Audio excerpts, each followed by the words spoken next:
నాగబంధం. ఓరి మీ దుంపలు తగ మీరెక్కడ తయారయ్యారా బాబు. ప్రతి సినిమాకి పార్ట్ 2 అంటారు. దానికి సనాతన ధర్మాన్ని యాడ్ చేస్తారు.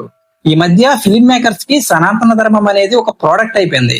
ఒక సినిమా హిట్ అయింది కదా, ఇప్పుడు సనాతన ధర్మమే ట్రెండ్ కాబట్టి ఏదో ఒకటి లాగించేద్దాం, జనాలు చూస్తారులే అన్న ఒక గుడ్డి నమ్మకంతో తీస్తున్నారు సినిమాలు.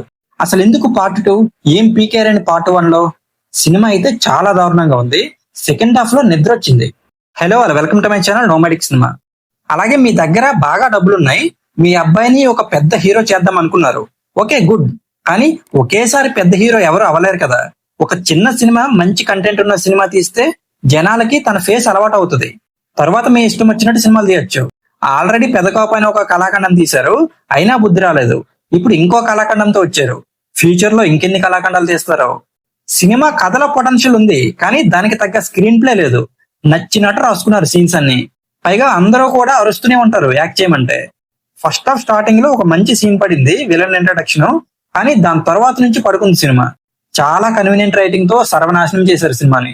ఇందులో హీరోయిజం ఎలా ఉంటదంటే, తన కళ్ళ ముందే అంత జరుగుతుంటే వాళ్ళని కాపాడకుండా చూస్తూ ఉండి తర్వాత అంతా అయిపోయాక బిల్డప్ ఇస్తారు. పోనీ ఆ బిల్డప్ ఏమైనా వర్కౌట్ అయిందా అంటే అది లేదు. మన హీరో గారి యాక్టింగ్ వల్ల అది కూడా పోయింది. విలన్స్ పవర్ఫుల్ అని చూపించడానికి డైరెక్టర్ చాలా కష్టపడ్డాడు.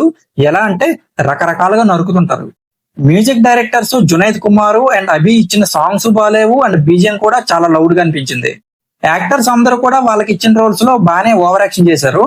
హీరోయిన్ నభా నటేష్ తనకి మంచి రోల్ ఇచ్చారు, తను ఉన్నంతలో బాగానే చేసింది. ఇంకా విరాట్ కర్ణ పెద్ద కాపులో చేసిన యాక్టింగే ఇందులో కూడా చేశాడు. కాకపోతే చాలా కష్టపడ్డాడు. తన కష్టానికి తగ్గ ఫలితం అయితే దక్కలేదు. ఇప్పుడైనా సరే కొంచెం కాన్సెప్ట్ బేస్డ్ మూవీస్ తీస్తే మంచిది. డైరెక్టర్ అభిషేక్ నామా మంచి కాన్సెప్టే తీసుకున్నారు, కానీ స్క్రీన్ ప్లేని చాలా వరస్ట్ గా రాసుకున్నారు. చాలా ఓల్డ్ మూవీస్ లో ఉండే సీన్స్ ని ఫాలో అయిపోయారు. అలాగే లెంగ్త్ విషయంలో ఇంకొంచెం కేర్ తీసుకోవాల్సింది. అలాగే సాంగ్స్ ప్లేస్మెంట్ కూడా వరస్ట్ గా ఉంది. ఇంకా ఓవరాల్ గా మూవీ గురించి చెప్పాలంటే, కాన్సెప్ట్ బాగానే ఉన్నా ఎగ్జిక్యూషన్ తేడా కొట్టేసింది.